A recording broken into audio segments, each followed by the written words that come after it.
Hello. I'm just as people are actually entering the webinar, and I can't see how many people are in.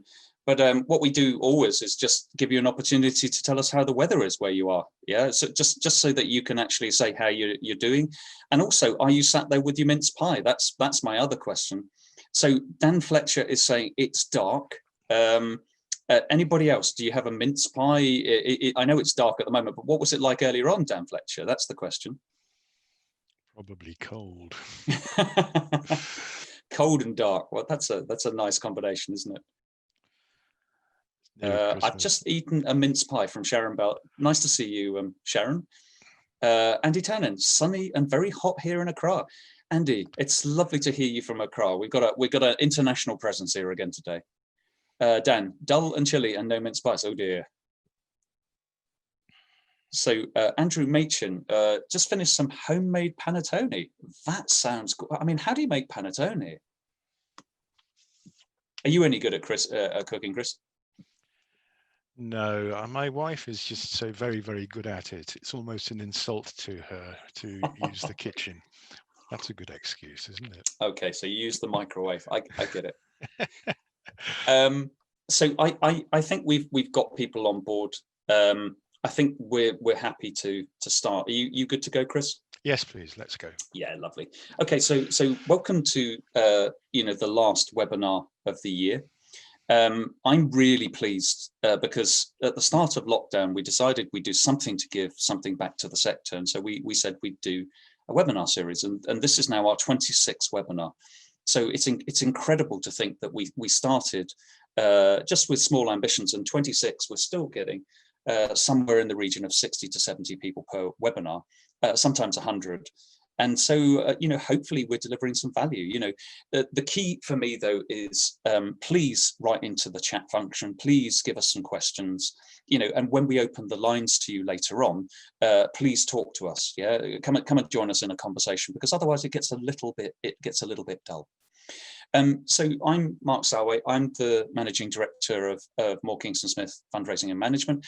And I'm just going to introduce you to my guest here today, the wonderful Professor Chris Kinsella. And Chris and myself met some time ago, and it was all around this idea of resilience, and actually starting to work with charities on resilience. So Chris, nice to meet you, an experienced CFO, lots of experience both in the charity and the commercial sector. Why don't you introduce yourself to people? I'm very happy to do that. Thank you, Mark. Yes, we met quite some time ago, and we've had the pleasure of working on a number of courses within CAS in the charity sector. So I'd be surprised if some of the people on this call have not been in some of those lectures that we've done. So welcome, everybody. My background is really a private sector chief financial officer, and I've been a chief financial officer for quite a long time in the private sector. But I moved into the not-for-profit sector about 12 years ago, and I've adopted roles as interim CFO and also non-exec director roles, and in fact chief executive roles. And very recently I've been working in the charity sector in response to the pandemic with a number of charities who have reached out to me because they need to work on their resilience. And all of that led to conversations with Mark in terms of, is there something that we could perhaps do together, which has led us to this place today on this webinar. Yes, thank you, Mark. Thank you. And you can see that we're going to bounce backwards and forwards between Chris and myself. And there's also Marcus online as well, just in case, he wants to come, online too. So taking you through the standard material that we just do at the start of every webinar, just telling you about who we are. And what we're going to do today. So the webinar, we're going to talk about a little bit about ourselves, talk about resilience. What does it mean? We're then going to have a discussion. We're going to have a bit of a conversation, Chris and myself, and then we're just going to open it up for questions. So that's what we're going to do. Moore Kingston Smith, 700 charity clients, number one, in 2019, 2020 for charity expertise, 62 partners. And the team that I run focuses on three different areas, which is impact, fundraising, and finance.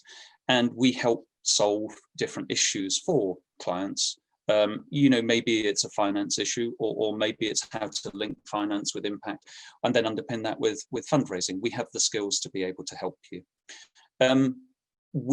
As I say, this is the 26th different webinar we've got. You can see on the right-hand side, there's all the links there. So when you get this presentation later, you can link through to previous webinars. On the left-hand side here, we've got the upcoming webinars. And please, if you want to have a half an hour, 45 minutes with us, feel free. The team is able to help you, and we're happy to do that on a pro bono basis because we want to give something back. And so you can help us during this webinar and any of the webinars by Twitter or other social media. So at MKSFM Consulting or hashtag MKSFM Let's Talk. Okay, so join in the conversation, fire information or thoughts into the chat and the question and answer. So let's start with resilience and let's go on this journey. So I said that I met Chris a couple of years ago, and it's interesting in that I was working with financial sustainability, and I was talking to people, and I was talking to sometimes hundreds of different charities, and I was saying, tell us what your financial sustainability issues are. And what tended to happen was they say, oh, we're running out of money. I'm saying, okay, so you're running out of money. What's the problem? And they said, well, we don't know. And so I've said, okay, give us your first shot. Well, we're running out of money because we haven't invested in fundraising. Okay, so we haven't invested in fundraising. Why haven't you invested in fundraising? Because we don't have the money and the trustees don't believe in it. Okay, that's fine. And why don't the trustees believe in it? Because they've never thought about investing, money for fundraising for the future, for example. And we got into these really wonderful, rich conversations around organizations and the different complexity as to why they weren't financially sustainable. And so we started to coin this bigger phrase called resilience. And Chris will talk about the definition of that a little bit later. And so it's quite complex when you think about it. Resilience is surviving now and making sure that you reimagine, if you like, to help more beneficiaries in the future. And so we thought we'd just start today, rather than just by talking, we just open it up straight away. We'd say, what is your key resilience issue or your key resilience focus? So those on the webinar, if you could just pop some thoughts in to the chat function, let's just have a bit of feedback, and then we can shape the webinar from there. So what are your thoughts? So over to you. What are your key resilience focuses or issues? Mark, I wonder if it would be helpful to, at this stage, define what we mean by resilience a little bit more. Go for it. And clearly. while people are chatting, we can. So go for it, Chris. Yes, for this purpose, I draw a distinction between the characteristics of financial sustainability on the one hand and resilience on the other. Resilience is the medium to long-term robustness of an organization to anticipate and to sustain themselves in their purpose and their impact, but specifically to recover from profound adverse changes to their financial condition. That is a separate and distinct characteristic from financial sustainability, which is very much more a description of the ongoing financial situation. So resilience, think of it as perhaps an object, which if you screw it up in your hands, it can bounce back into its original shape. That's the characteristic that I'm trying to apply to the organizational response to a financial shock or change of condition. So definitionally, it would be too easy to talk about sustainability for a very long time and miss the point about resilience, which is really the point of this webinar, I suggest. So I love that. I love that idea of taking a piece of paper, scrunching it, and then if it was elastic, it would bounce back up to the original shape. So we've got a couple of thoughts here. Please, other people, write into the chat function. So Glyn has said it's about building the endowments and it's about building the investments we have, or maintaining those. Claire has said it's at the moment we're struggling with the constant changes. So this constant change that we need at the moment to survive. So this constant issue of change is the biggest problem for your resilience. Glyn is saying staff structure is also a real issue. And then back to Claire, finding fundraising is even more competitive. We're struggling to develop long-term relationship with our funders because it's become quite short-term. Yeah. Anybody else want to drop some thoughts into the webinar chat? Andy has said it's the ability to manage the impact of unforeseen events on management succession planning, maintaining funding lines when funders have taken a step back or spreading the funding risk. Claire, back to core funding. And Sam Younger, it's about having an organization which is agile enough to react when necessary, but cool enough not to overreact. I love that, Sam. Yeah, so you react in the right way, but don't overreact. And so, infrastructure costs from Lee Eggleston. And, there's one more comment that's just come in here, which is depending on the donors and the resulting result of donor fatigue and COVID-19. Should we just capture all of those, Chris? Yeah, and let's move through the couple of slides, and then let's get into resilience from there. Any quick thoughts you wanted to give here, or shall I just crack on? I think they're all very good points, but I think that when we talk later on about the framework that I intend to apply to the approach to this, it would naturally fall out of that in the Q&As, that these themes, I think we can address some, if not all of them. So I think cool. Now, Mark, let's press on. Let's press on. Okay, so thank you, everybody, including Sharon. Constant changes becoming tiring. We're going to deal with those. So let me take you on a couple of slides.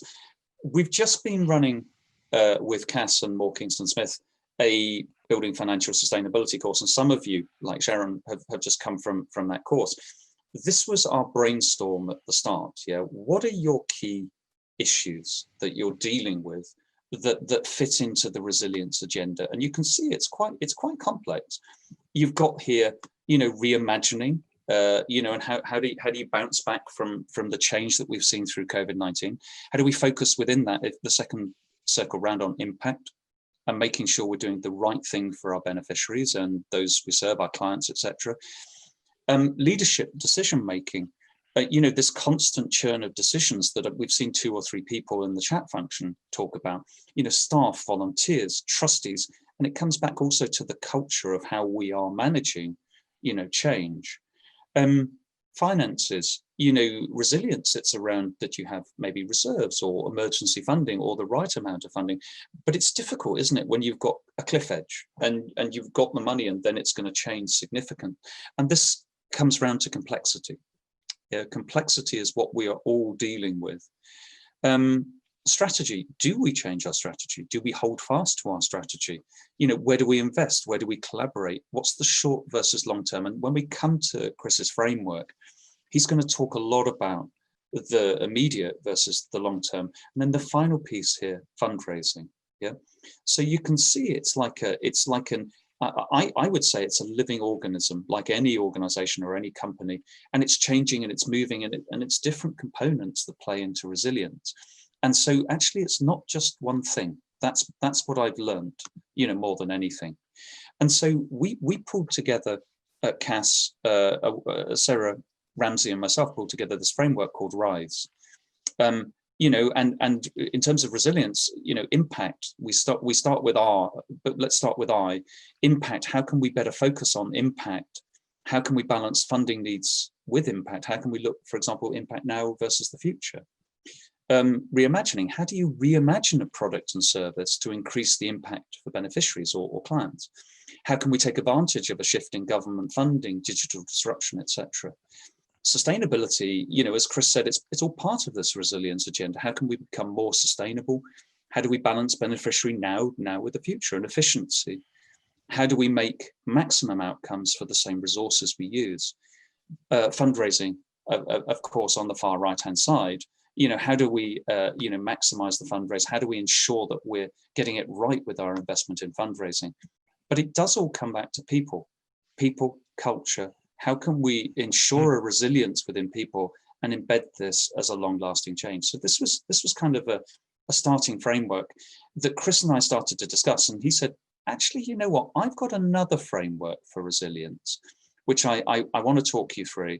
And that's where he and I started to think about this issue from a totally different angle. And that's where we're going to go next, yeah? So Chris, in conversation with you, yeah, why don't you just talk a little bit about the work that you've done in the past with resilience then, and what's your take on resilience? So, I mean, I know that there's a definitional, a background piece to this. I know also you've had experience that shaped your ideas. Can you just give me a little bit more about your if you like background and this experience? The source of my thinking here is deeply rooted in the private sector experiences that I have, particularly in doing a series of mergers and acquisitions on a global basis in a no surprises environment where actually the surprises happen all the time. And indeed, in the private sector, in the mergers and acquisitions area, the need has been to organize the acquired entities such that they conform and do not create financial surprises. And to do that, it's the imposition of a specific type of culture, for instance, which is all around early warning, and adapting those organizations so that their strategy is not necessarily fixed. It evolves and is very tuned into the environment. That's the deep-rooted thinking that I started with, and applying this to the non-profit sector actually becomes really quite a natural thing to do. I can talk about the framework, Mark, which I think might bring this to life a little Oh, bit yeah, yeah. more. Shall I Yes, click through to the next slide then? let's do that. And we've talked about the definition, and the whole point about this is the distinction in the characteristics between resilience, which is a response, and sustainability, which is much more of an ongoing situation. So let's talk now about resilience. There are really three stages to this, and the interesting stage is the medium to long term work that we can do. The immediate stage is about damage limitation in the event that we either sustain a shock, a financial shock, a change of circumstances through lost income, increased costs, a sudden need to make an investment, an increased demand for the service, maybe an unaffordable repayment of a borrowing, or most common, it's a surprise uncovering of something which is otherwise unknown, which is an underlying problem. This first phase is all about damage limitation. And indeed, the role maybe of the finance director is to really anticipate this. And then when it happens, to deal with it in terms of cash preservation and to use all the other tools around processes around working capital preservation, regular reviews, and bringing the management team alongside with the financial imperative to deal with damage limitation as a first stage. And what I try to do is to disaggregate all of these three phases, which in the private sector, my experience is they have all been mangled into one response, which is, oh, we've got a problem, let's restructure. That's overly simplistic, and it leads to a number of complex, interrelated consequences that you may not want, which is why I disaggregate these into three stages. Having reached a point, these are not mutually exclusive stages. Of course, they overlap and they repeat. But having reached a steady state damage limitation, the next stage in terms of short term is to really to get to a financial resilience. The finance director really must adopt a response which is a robust position with senior management and the trustees on the financial imperative, and take the lead on gaining consensus on the development. This is key, the development of the next steps to evaluate options, to be creative, and to adopt an enabling rather than restrictive role. So what is this next stage, this short term? It's all about reaching a steady state, but predictable, ongoing financial business model. This is not the resilient condition. It's merely a condition which buys you enough time to consider the longer term, the more radical, the creative options. and to get those across the line with management and with the trustees. And it may be during this short-term phase that although you're in a steady state but predictable and forecastable stage, you might be running a deficit, but it's planned. And you work that through your reserves. And many people see this as the restructuring phase. So they're addressing the cost base, all of the income options, utilization of reserves, considering the options you have around your borrowings, looking at contracts of supply, leases, seeing what you can do about liabilities with their ranking, their timing, the negotiation.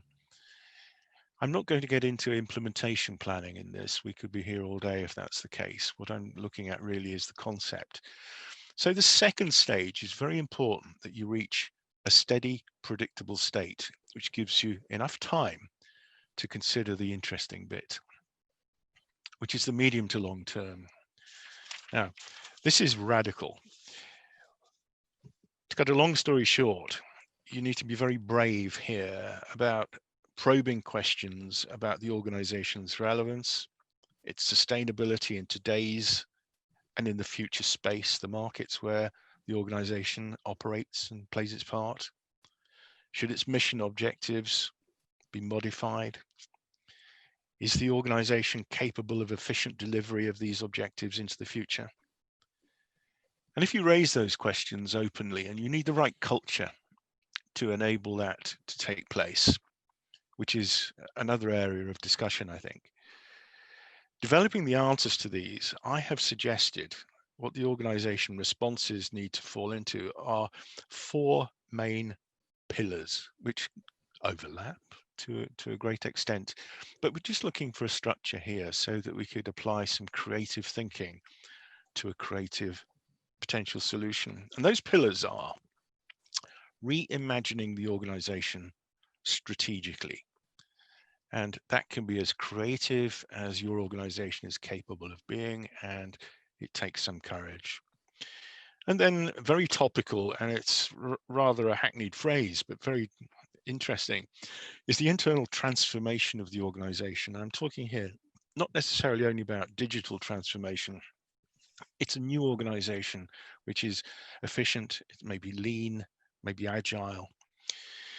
And then there's a big topic around collaboration, and we can talk about that, but I'm just illustrating the framework, and we can get into more depth if you want to. But collaboration is everything. It takes many forms and can be considered on a continuum from the most basic, which is just a joint bid or lending staff or volunteers to different charities, through to other temporary and permanent organizational forms, through outsourcing and so on, right up to the notion of full mergers and acquisitions. And at the basic level, it really is joint projects, tenders, secondments, and so on, subcontracting arrangements. And you move through back and middle office, facility sharing, sharing space in retail, IT platform sharing, joint management of trading inventory and trading space. I mean, you've got it. But the full merger and acquisition initiatives are fraught with strategic, cultural, legal, commercial, and other difficulties. And the temptation is to put those on the table with some expectation of success.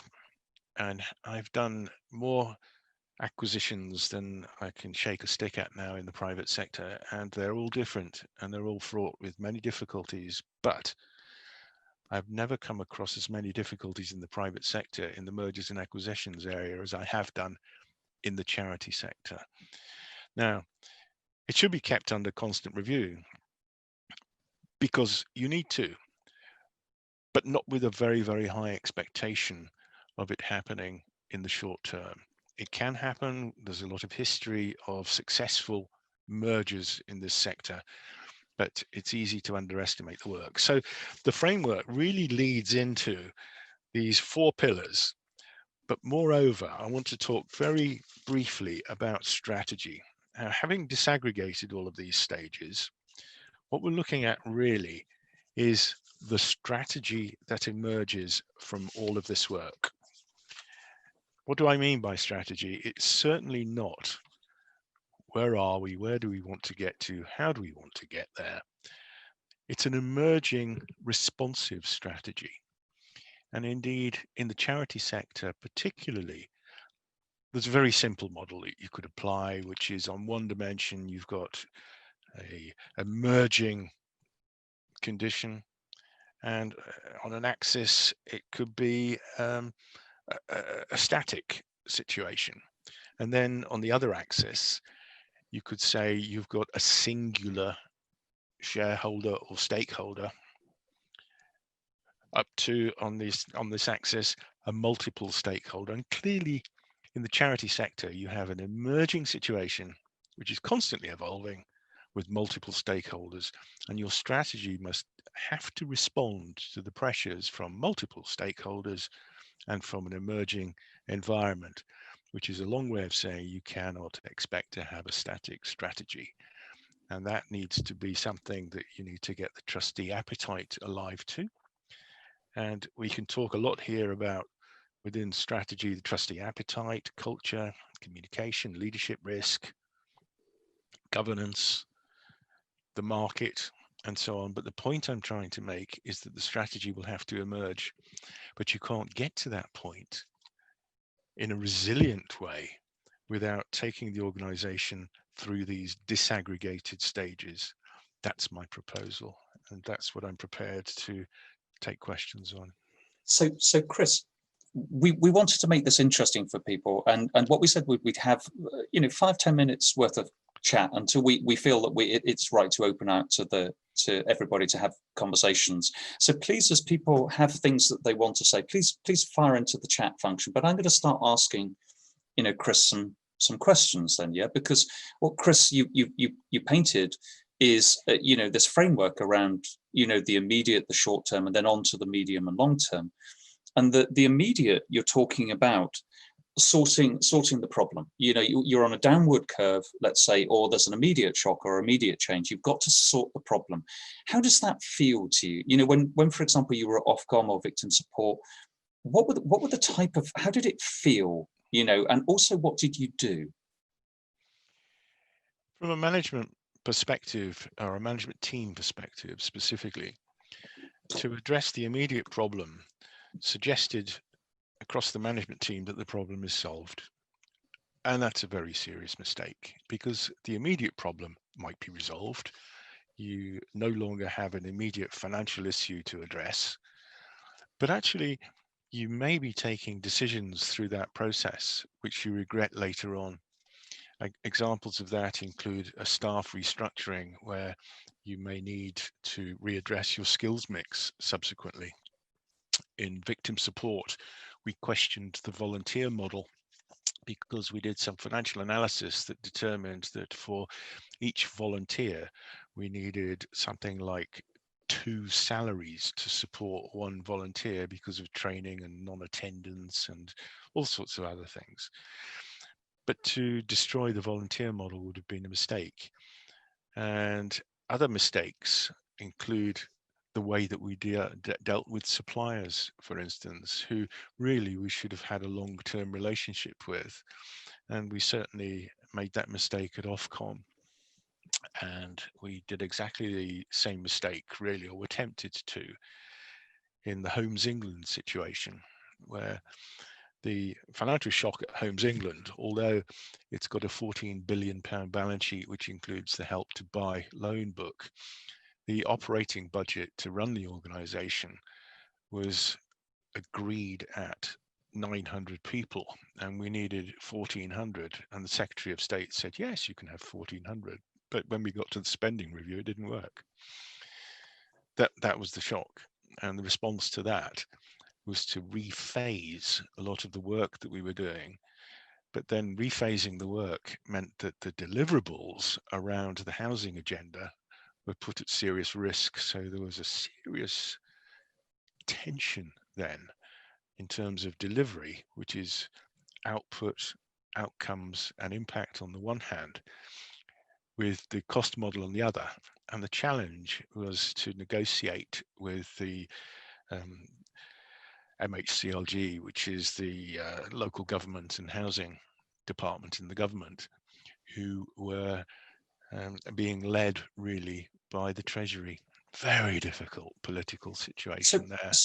So can I ask a slightly different question then? Yeah, if you're responding in the immediate term, where this is starting to bite, Chris. Yeah, sometimes a bad decision is better than no decision. I mean, how do you know when you've got enough information then to be able to take that decision? The temptation is to work on data and presume that the data tells you everything, and to ignore the experience and some of the feel for these things. And often in the immediate response, an accountant's response is not necessarily the right one in the balance of the longer term. You never know when you've got the right information. And going back to what I said about evolving strategy, the immediate response is something that will evolve on a daily basis as you address it. What you're trying to do is restrict the damage, limit the damage, and you need to be very sure that you, as maybe a finance director, are not doing that in glorious isolation from the management team, who will then turn around later on and say, you've destroyed my opportunities to do X, Y, and Z. And there's a very real danger there. But at the same time, I think the finance director's responsibility is clearly to convince and bring along the management team to the financial imperative of an immediate reaction in order to move into this second phase of building something which is predictable and sustainable, which keeps in mind the impact agenda that the rest of the management team are possibly a lot more focused on. And so with the organizations, I know you've been doing a lot of different resilience reviews with different organizations. I mean, yes. How have they coped with that first phase in your view?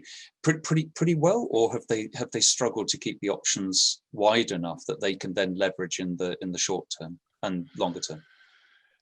The pandemic phase has led me to the conclusion that this first phase of damage limitation has been late in the cycle, too late in the cycle, because there was a need to know more about it, and the decision-making and governance process around it was perhaps more cumbersome than is appropriate. And I think there's a lesson in that. Yeah, because okay.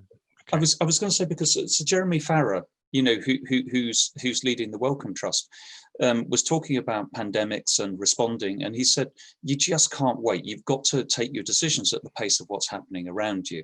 So do you think part of the problem is the trustee model and the decision-making structures that we have as charities, Chris, as well? You don't know what you don't know. And there needs to be an element of courage here, courage and experience and so on. And I think it's very dangerous, really, to overreact and to react too soon, and to balance that against the governance processes in the charity sector, particularly, which tend to be slower and more cumbersome. Getting that balance right in a fast-moving environment is a very, very difficult thing to do. So it's really all about collaboration, communication, research, and involving the experts in the whole process, and to do that on a constant basis. The job is never done. It's constant, and I think that that's an important element to consider. So before we move on to the short term, I've just had somebody drop a thought to us. So somebody's just dropped a thought. We've started with commercial, we've started with money, Chris, whereas with charities, it's also got this impact lens, and you did talk about that. So how in the short term do you measure off, if you like, in a resilient way? How are you measuring off, if you like, the money with the impact? I mean, is that something that is quite difficult in the immediate phase? Do people tend to forget it, or is it something that you really should consider right up front? I think you need to consider it all the time. There's always a tension between impact on the one hand and the money on the other hand. And I think that that continuum changes depending on the circumstances of the day. You must never lose your impact focus. Otherwise, what's the point, really? Yeah. You must Yep. never lose your financial focus. Otherwise, you can never deliver impact. There's no easy answer to this at all, which is why we have trustees and why we have management teams who can take a considered eclectic view of the whole thing. And the way that we need to approach this is in a very agile way, so that we don't fix ourselves on a particular outcome on a particular day that then sticks for a long time. It needs to respond to immediate circumstances. So we need to be, as an organization, alive to those circumstances and adapt on a continuous basis, Yeah. really, but never lose sight of impact. And Otherwise, there's no point. And totally. And Joel said, look, to ensure you can respond quickly and be nimble, you also need to have clarity around operational decisions and how they're taken. Oversight as a trustee can move at a much different pace from, management. Yeah. So there's also that's playing into this. Should we move then into the short term? Sorry, could I just pick up Yeah, on that? yeah. Go for it. I've overcome that by putting a trustee on a working party, for instance, so that the trustee takes delegated responsibility rather than go to the cycle of trustee meetings and so on. And that, in my view, tends to work quite well. Use that quite a lot in some of the university work that I've been doing, so that we have a task and finish group, for instance, and we put board members onto that. And then the board members are responsible for backing up the management team in presenting the decisions that have already been taken, which perhaps need board ratification. That's fabulous. And Joel's just written back, yes, we just done that, and I totally agree. So you've got the endorsement there. So we're moving into the short term then, Chris. So we've got past the immediate issue. We're moving then into the stabilization phase, if you like. Yeah.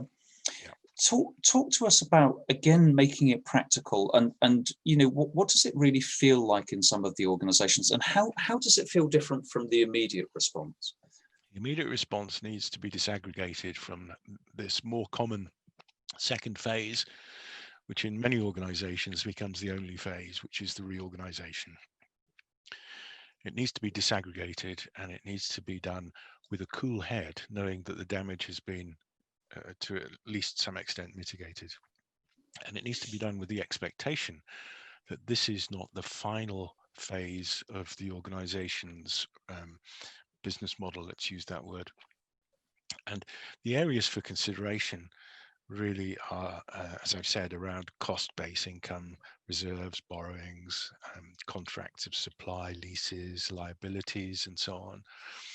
And there are lots and lots of ways of approaching that are well tried and tested in terms of having a PMO, having a program that's well planned in advance, agreed by everybody who needs to enact it, big HR programs, big legal programs to enact an HR restructuring, the sorts of things that we're all very, very familiar with. But the angle that I bring to it in my thinking is twofold. Firstly, this is not the final answer. This is something which needs to be done in a way that does not cause decisions to be made that in the longer term are detrimental to the long-term output. And more importantly, I think we need to open the minds of people in our organizations to be agile. And an agile, for instance, transformation program is one that takes an alpha and a beta step on elements of change and learns from that, and then adapts the program according to what we've learned in those agile steps. It sounds a bit academic, but I'm drawing the distinction between spending a long time designing an end product, which is a restructured organization, designing all the steps of implementation to get to that, and then finding that when you've finally got to the end of it, life has changed and it's a failure. So there are different approaches, and I'm finding the appetite in the certainly the charities that I've worked for and worked with recently, the appetite to approach these in an agile way is less than in other organizations. And the great exception is Homes England, which is going through a major transformation program, which is entirely driven by an agile approach, frankly. So I bring to it a view which is the traditional view of looking at it and planning it, and then a long-term program is prone to failure in the long term because time has changed on the one hand, which I think is very important, and the agile approach on the other, which you need to be very brave to do. And the other angle I bring to it is this is not the end state, and this is not the total program, which is often assumed to be the total program. Certainly in the private sector, where there's an element of impatience, where you roll everything up. And my thesis is all about disaggregation of these phases in order to get success. And the success is measured in terms of the resilience. And resilience is, are we delivering impact? You can design an organization which is financially very effective, and your impact is diminished. What's the point? So through the immediate, which is sorting things quickly, into a short-term phase where you're keeping your options open and being agile, and then into this medium to longer term, your reimagining, your transformation, your collaboration, and focusing on strategy. Again, let's just bring that to life, Chris. Let's just building on the base that you've got from the first two steps. How does that feel? The first two steps need to be taken as a given, really, and you need to make sure that you've got this steady state. And then this third state needs to be something which is continuous. You don't do the strategy review once every 3 years and hope for the best. It needs to be kept in mind. And there needs to be culturally an acceptance in the organization that reimagining the organization is something that we should be courageous enough and have the appetite to address continuously and to debate continuously, so that we retain our focus on the impact and we question some of the things that we are doing which are nice to do and not necessarily totally within the sweet spot of the impact. And they are the challenges, because there are pet projects. I found this particularly in the British Council, where there was a list of pet programs and projects that had been on the agenda for some time, but nobody had really done the impact versus financial analysis in any meaningful way. And in the strategy reviews, there would be a kind of round table where there would be a lot of fighting for positioning for certain programs that was built really on personal agendas. I'm exaggerating merely to make the point here, but nevertheless, it was not as scientific as it should be. So the reimagination stage, I think, is something which is continuous. And I find that the trustees are not necessarily as imaginative about the totality of the organization's response to its environment, and it needs to be management led, and there is a need for courage on that. So they're the challenges that I found on the reimagining stage, frankly. I can move on to transformation and collaboration if you like, Mark. Well, I'm wondering actually, because we've got about 15 minutes left now, Chris, yeah, and we haven't opened up the the telephone lines to people so that they can talk. But just in summary, this disaggregation of phases. So you're really clear about what you're doing as when is what Chris and myself talked about, and that's why I wanted him to talk to you about it. Yeah. So should we try and open it up so that people can either ask you questions direct or ask general questions, and we'll just try and have a bit of a conversation with people. Are you happy with that, Chris? Whatever you like. Yes, absolutely. Yeah, let's go for that. So Marcus, you are behind the scenes. Please, is anybody brave enough or want to put their hand up and just give me their opinion, or want to start to give us a thought and have a conversation with us? Over to you.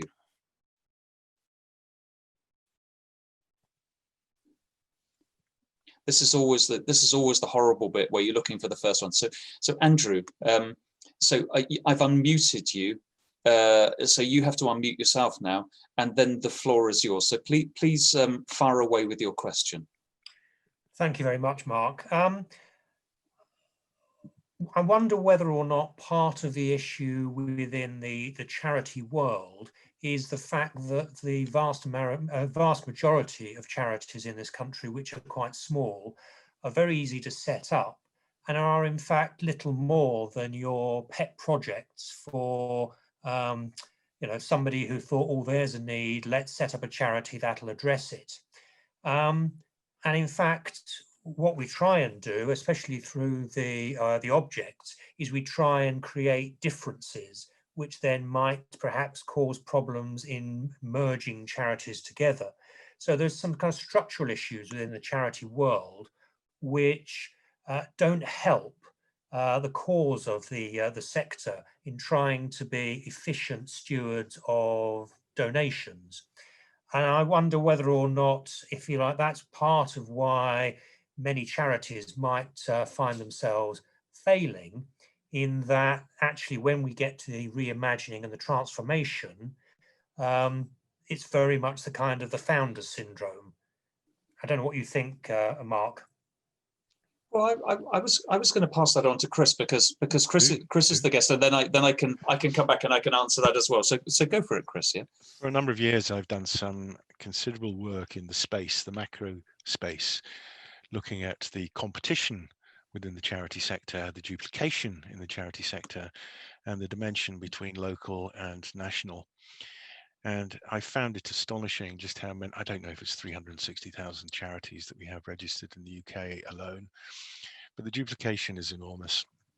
And reimagining the organization from the perspective of a small founder-led charity organization needs to be considerate of the possibility of reversing into a larger charity, perhaps, so that the duplication is removed and the funding model is perhaps refined a lot better.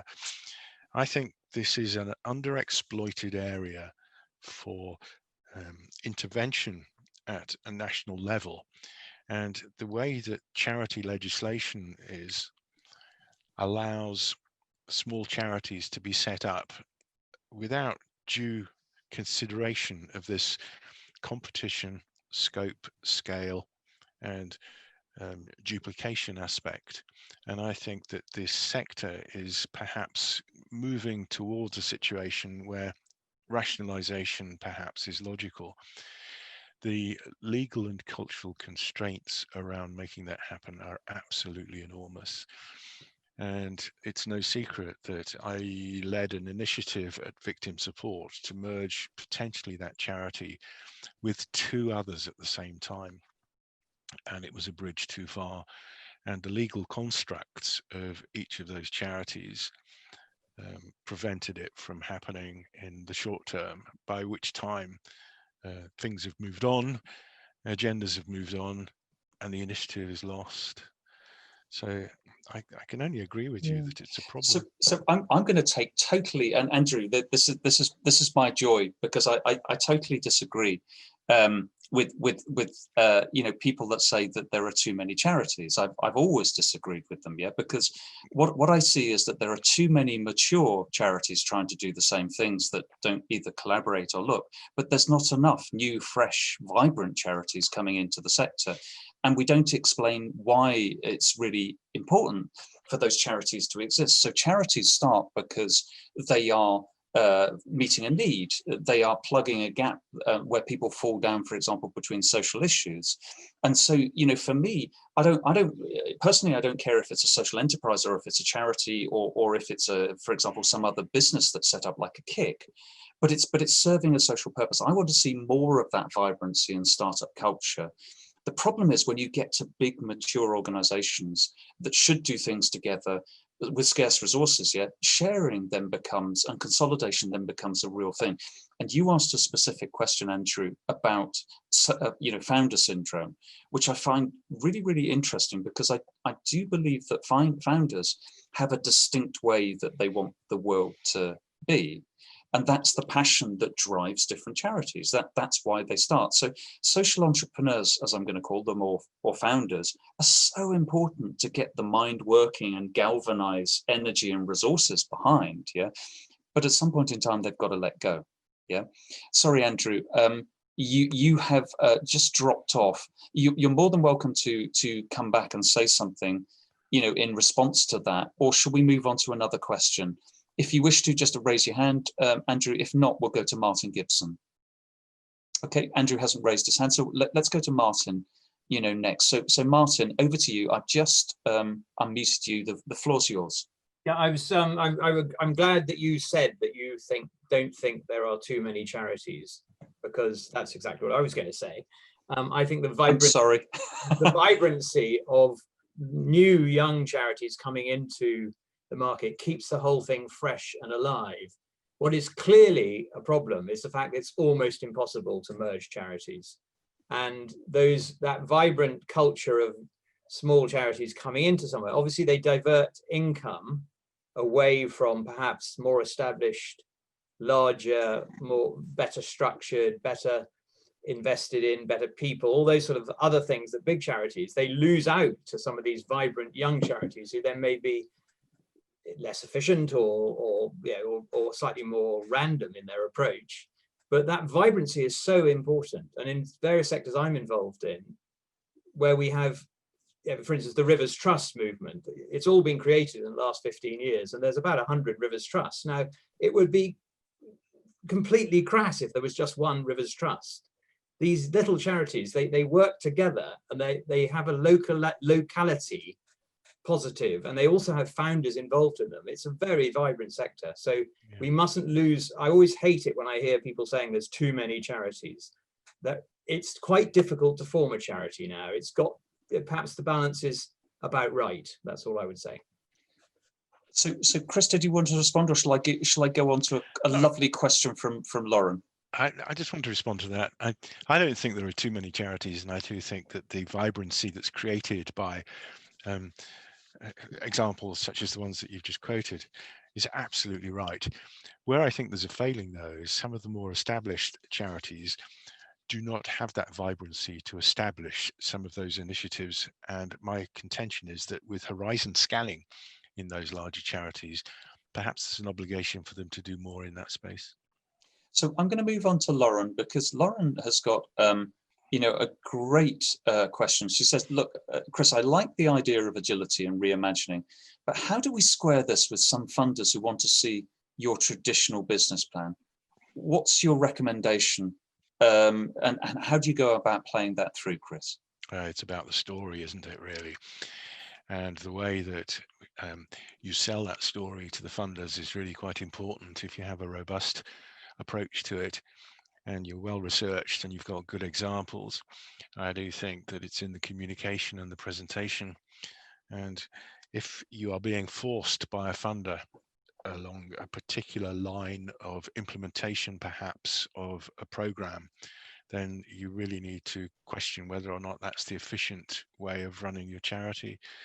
I'm not saying that the owner of the truth is always the charity necessarily. The funder might have to pull rank on some of those things, but the evolution towards agile working, I think, has also been accelerated by the acceptance of a number of initiatives caused by the pandemic. For instance, it's a small example, but working from home on this scale was unthought of a number of years ago and was in fact frowned on.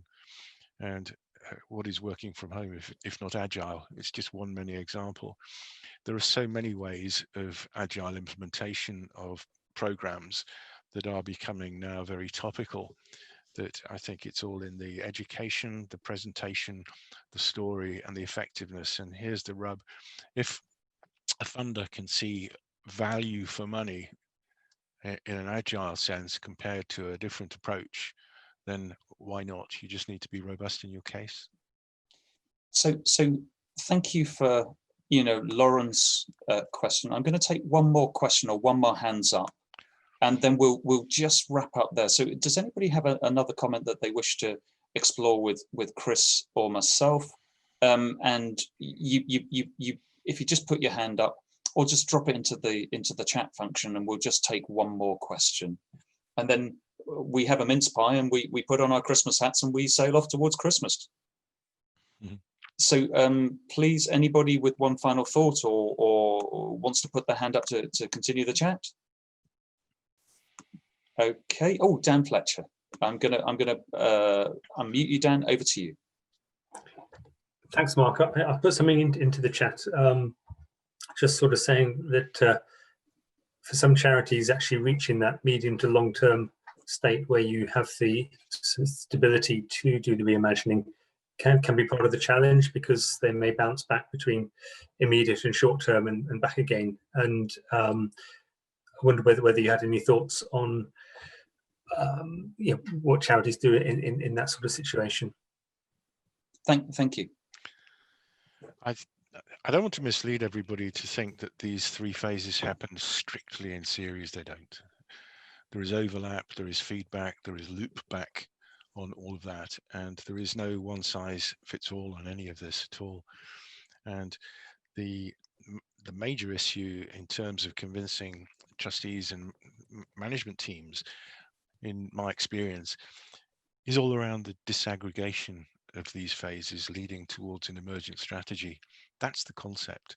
And when the light bulb goes on in those conversations, you tend to gather a lot more momentum and support. That's my experience.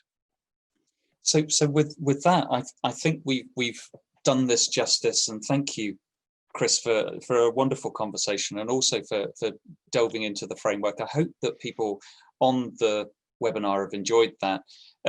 It's the end of 2020. Roll on 2021. I hope it's a damn sight better year. And also that actually charities are vibrant and, exist and really flourish next year, because, there's a lot of work to do and a lot of demand. I love some of the comments that have come in. As I say, we've done 26 webinars. It's just been lovely. I have a Christmas hat because I had to put on something Christmassy. And sorry, I'm just going to do something ridiculous. Yeah, a Christmas hat just to finish it off, and just to say Happy Christmas, everybody, and also have a mince pie, enjoy, and also in terms of your work for the sector and the people that you serve, thank you. Good luck. See you in 2021. Bye bye. Bye bye.